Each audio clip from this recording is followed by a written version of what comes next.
L'aver gratificato la prima salita allo Spigolo Giallo dell'antecima alla Piccola di Lavaredo, in confronto ad altre salite, vedi innanzitutto la Nord alla Cima Grande, altre salite che all'epoca avevano suscitato clamori, consensi superiori, risulta veramente una decisione, una scelta quanto mai felice ed appropriata. Ma è forza di cose ammettere che la Nord e la Grande di Comici e dei fratelli Di Mai ha perso gran parte della sua importanza, mentre rimane del tutto inalterato il fascino dello Spigolo Giallo. La pura bellezza, l'elevazione dell'Aguglia verso l'alto, simbolo e questua dell'essere umano alla ricerca del cielo.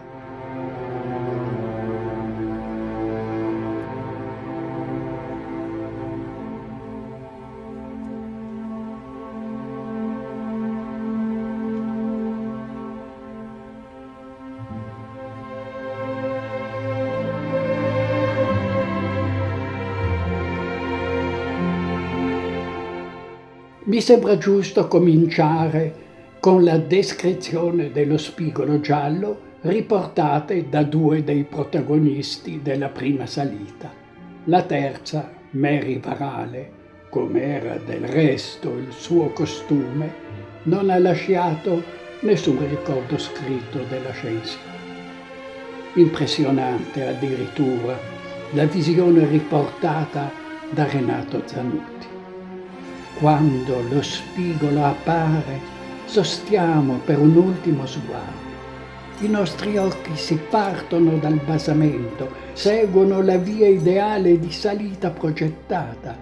Questa è decisamente verticale, cioè la più logica nel senso del moderno arrampicamento. Ma a circa 3/4 di percorso si nota come il nostro sguardo sia bloccato di fronte a quelli che sono dei rigonfi centrali.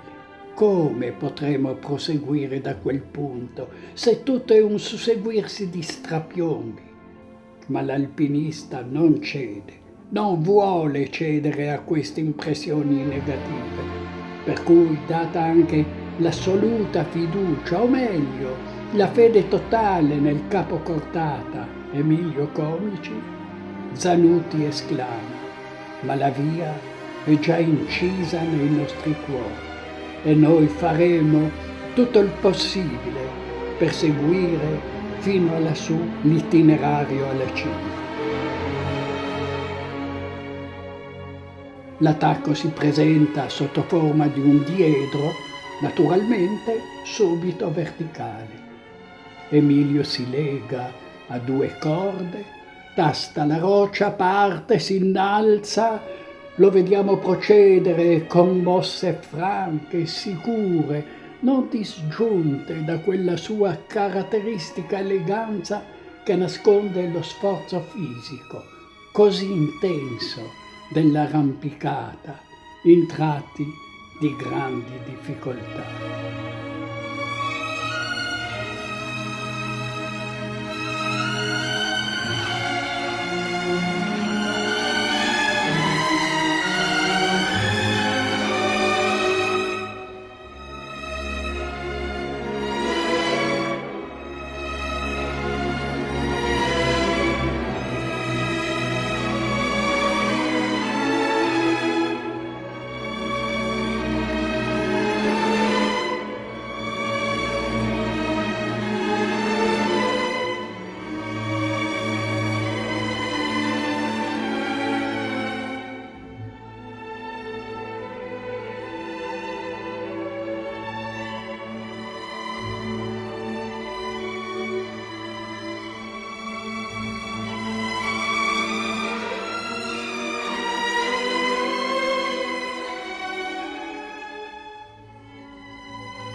Il resoconto di Emilio Comici, invece, a parte lo smagliante attacco, è del tutto inservibile per noi. Infatti, dopo le bellissime descrizioni iniziali, la narrazione della salita si perde. Dopo un primo brano dedicato in genere alle grandi difficoltà tecniche superate, il racconto sfora nell'elogio dei compagni, quelli avuti per secondi in questa ascensione, Mary Varale e Renato Zanutti, per sfociare quindi in un inno certo, bello, nobile sull'amicizia, ma che c'entra poco con questa salita. Nel suo articolo egli entra subito direttamente in argomento. Inizia con un breve riferimento ad Antonio Berti, quasi a voler precisare l'opinione competente su quella salita che intendeva effettuare. Intollerabile, scrive il Berti nella sua magnifica guida delle Dolomiti orientali, intollerabile il caratteristico enorme strapiombo giallo sfuggente sotto l'obelisco di incredibile snellezza, sottile come una lesa dell'anticima sud. E subito Emilio precisa: lo spigolo giallo limita quello strapiombo a destra. E poi passa alle sensazioni che quella lama di roccia suscitano in lui, e sono immagini abbaglianti, tali da suscitare ammirazione, stupore. Io non saprei descrivere. Sembra il tagliamare di un fantastico transatlantico arenato su quel mare di ghiaia, oppure il vomere di un ciclopico aratro, oppure il filo di una spada roventata che per oltre 330 metri si staglia fuori da enormi strapiombi gialli.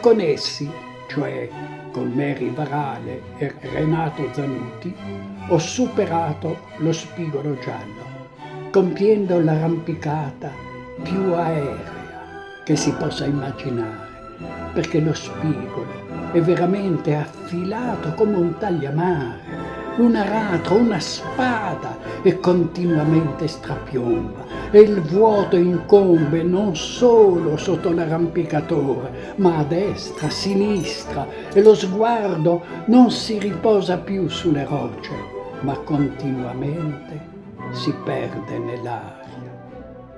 Ma non è questo brano, che pur nella sua globalità non si riduce a semplice descrizione tecnica di passaggi, ma risulta commento conclusivo di un'impresa per l'epoca eccezionale.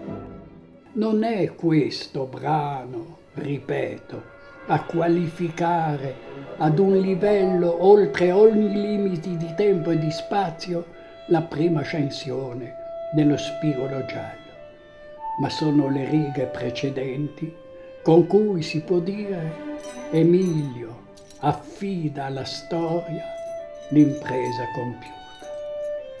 Non so, scrive infatti, se qualcuno abbia pensato prima di me a salire su per quello spigolo, Ma per me questa era la via esteticamente più logica, anche se praticamente più inverosimile.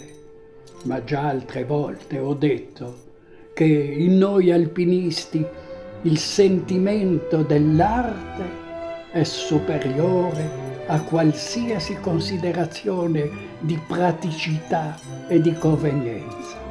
Dunque era quella una via ideale.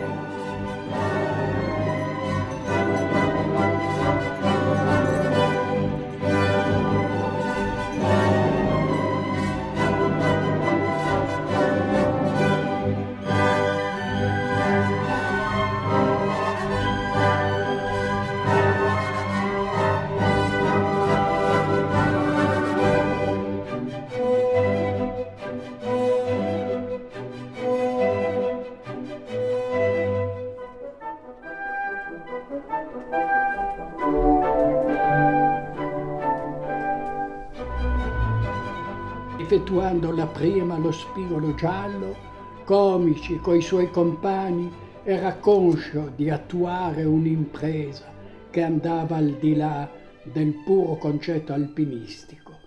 Sapeva di realizzare, di concretizzare la pura espressione del bello, perché tale è il dorato, perfetto tagliamare dello spigolo giallo. E va quindi, ripeto, reso grande merito agli amici di Auronzo, che le Lavaredo contano tra i loro monti di avere voluto consegnare al Club Alpino Italiano, quale dono per la celebrazione dei suoi floridi 150 anni, la consacrazione del più bello, affascinante spigolo delle Alpi, quale simbolo di bellezza ideale che né il tempo né l'evoluzione tecniche potranno mai cancellare.